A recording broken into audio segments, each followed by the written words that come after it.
Quickly, إِنَّ الَّذِينَ كَفَرُوا وَمَاتُوا وَهُمْ كُفَّارٌ. No doubt those who disbelieved and died while they were in a state of disbelief. وَهُمْ كُفَّارٌ. 3 statements. Those who disbelieved and died while they were in the state of disbelief. What in the world does that mean? And why situate this ayah over here? Kufr in the Quran, in the discourse of the Quran, is contextualized. There's the general meaning of disbelief.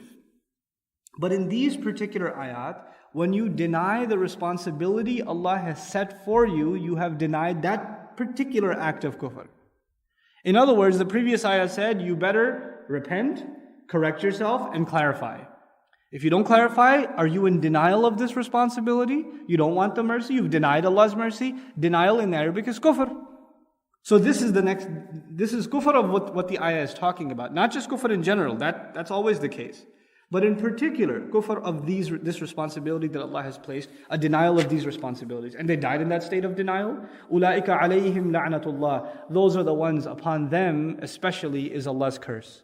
أُولَٰئِكَ عَلَيْهِمْ لَعْنَةُ اللَّهِ. Before it was أُولَٰئِكَ يَلْعَنُهُمُ اللَّهُ. It was jumla fi'liya. It was a verbal sentence, which signifies something that goes on, but it's not permanent.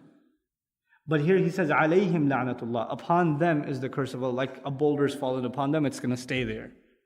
He made it permanent. وَالْمَلَائِكَةِ. And there's going to be the curse of the angels. وَالنَّاسِ. And the people, the population of the earth. أَجْمَعِينَ. Altogether. What group of people? All of them. Every generation, every ethnicity, every nation, the entire population of the planet since Adam alayhi salam till the day of judgment is going to be cursing these people. People who carried Allah's book and didn't share it. Subhanallah. What a scary concept. And then you have to wonder why. Why such harsh curse for these people? It's like there's a cure for a deadly disease. There's a cure for a deadly disease. And there's endless supply of it. And you have it. And you held on to it your entire life. And people around you were dying of this deadly disease. And you didn't think twice about sharing it with anyone. You had enough, and the more you give, the bigger it gets. It doesn't decrease in supply, it increases in supply. So because of you, so many people are deprived of a cure. You don't expect that those people will be angry at you? Like, what did you have, a shortage? You didn't have enough of it? You weren't given the cure? You didn't want to share? That's what guidance is, isn't it? This book, what is it if not the cure for the diseases of humanity? We're holding on to the cure. And if we don't care to share it, then it's not just Allah who's angry. I made you responsible to heal humanity. I gave you the medicine too. Why didn't you go around and share? Not only the angels who said, Ya Allah, this human being's going to shed blood. No, there's an exception, my believers. What happened to these believers? They're not even sharing the book that they claim to believe in.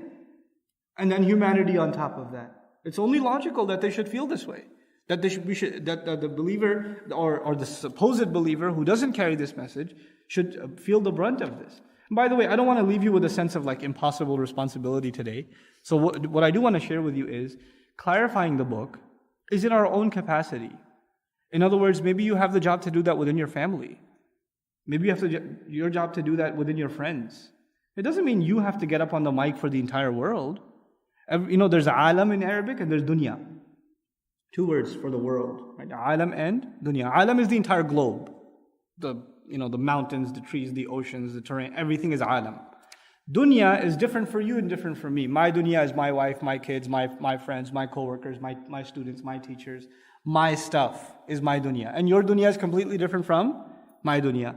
When Allah asked us to clarify this book and carry its message, it's to our people, our world, our proximity. If we each did that much at least tried to do that much, then we've done our job.